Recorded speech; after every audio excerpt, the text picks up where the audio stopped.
김정은과 트럼프의 평행 이론. 종민 씨. 예. 셋 중에 뭐가 있을까? 하나라도 공통점. 일단은 공통점이 보이고 둘 다 거구다.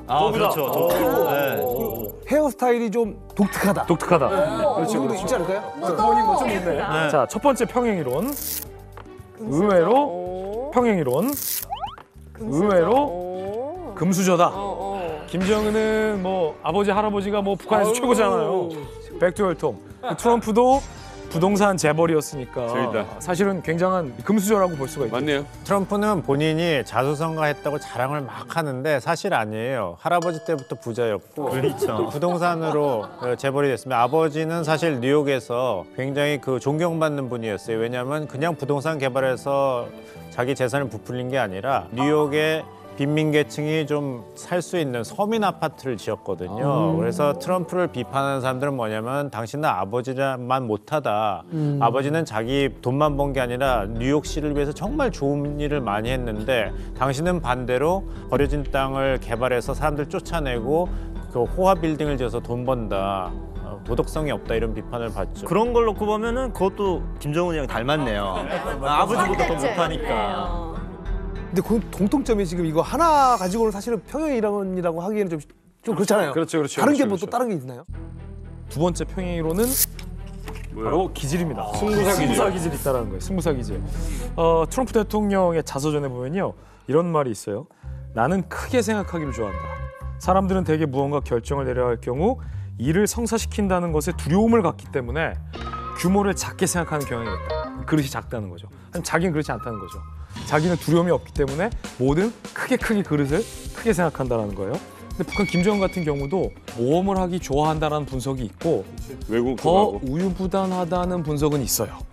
그래서 정확하게 김정은의 이 퍼스널리티를 어떻게 규정하느냐에 따라서 이 두 사람 사이의 어떤 기질이 평행 이론이 될 수도 있고 정반대의 기질이 될 수도 있어요, 사실은. 근데 예전 같으면 모르겠는데 러시아에 가서 푸틴 만난 거까지 포함해서 보자면 이건 좀 맞는 표현 같아요. 그거를 보면 방금 말씀하신 것처럼 승부사 기질이 있는 것 같아요. 반면에 또 트럼프도 사실 유명한 일화에 섞인 말이 있는데 여자가 너를 먼저 걷어차기 전에 먼저 걷어차라.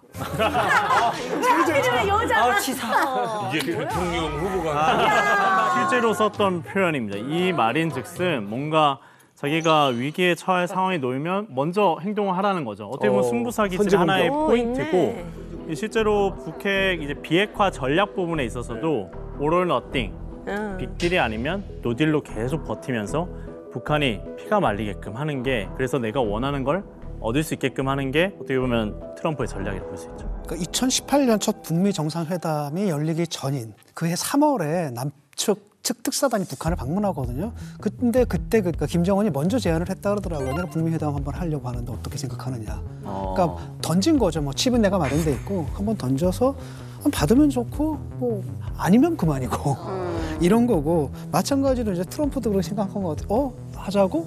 딜을 하자고? 그래 해서 너희들이 비핵화하면 좋고 아니면 그만두고. 그러니까 두 사람의 이제 승부사 기질이 좀 맞아 떨어진 것 같은데 왜냐면은 이게 보통은 이제 그런 거 하려면 밑에서 엄청나게 움직이고 이거 저거 사전에 다 하잖아요.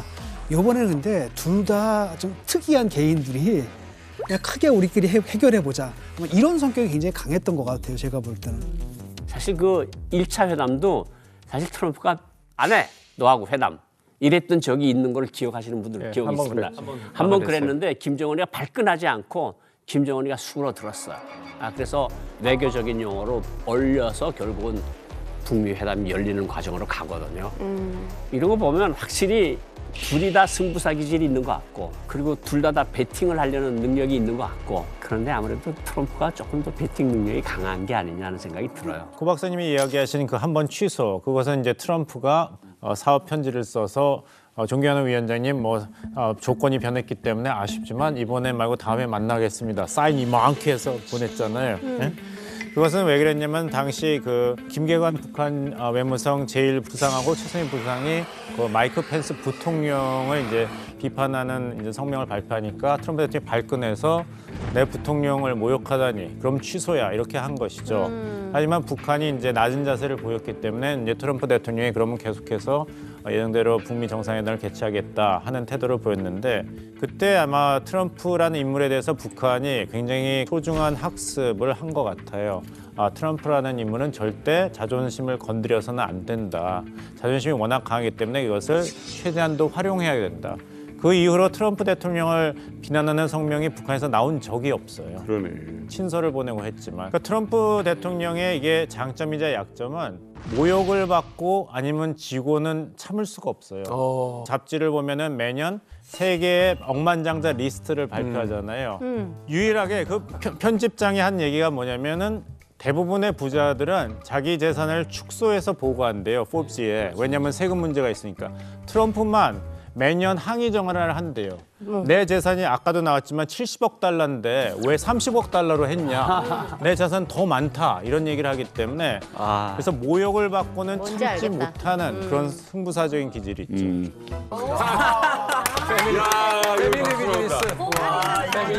와, 박수 나온다. 김정은도 김여정에게 여동생에게 노동당 부부장이라는 공식 직위를 줬잖아요. 물론 실제로 김여정이 하는 일은 그보다 더 큰 일을 하고 있죠.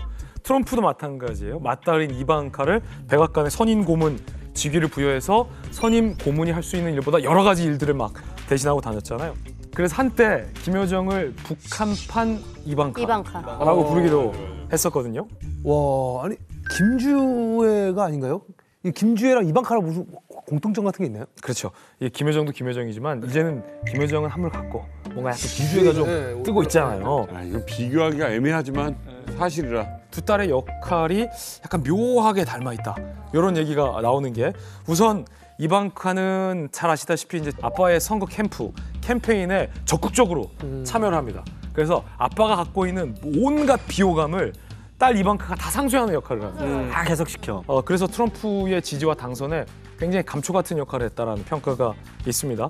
주애 같은 경우도 아버지의 어떤 그 무력 도발 같은 현장에 항상 동행을 하잖아요. 뭐 화성 17형 발사나 대륙간 탄도미사일 시험 발사 현장, 열병식 중요한 행사에 등장을 해서 독재자 김정은의 단점을 김주애가 조금은 상쇄시켜주는 역할을 한다는 점에서 이방카가 좀 뭔가 역할이 닮아 있다. 장점이 있네. 그렇죠.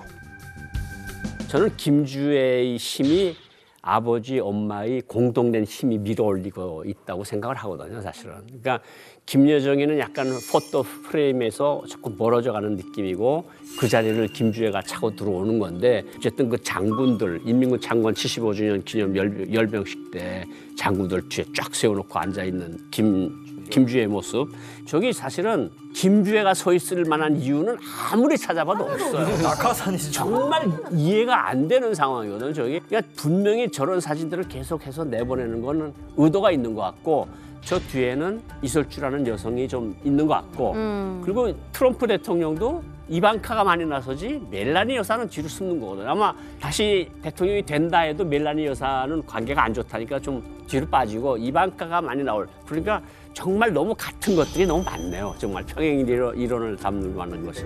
취재 기자 입장에서는 사실 하노이 갔을 때는 이제 이방카가 하노이에 못 왔습니다. 그래서 원래 끝까지 이방카와 김여정이 만나느냐 안 만나느냐가 화제가 맞아요. 됐었었는데 사실 만약에 트럼프가 대통령이 된다면 이방카랑 김주애가 만나는 게 이제 기사화가 나오지 않을까. 근데 만나서 뭐라 하지?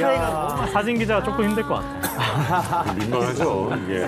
그림이 너무 안 그려집니다. 미국의 언론에서도 등장해서 상당히 저희도 경계하면서 보는 건데 이른바 트럼프 대통령이 만약에 만에 하나 재선에 대해서 김정은과 만난다.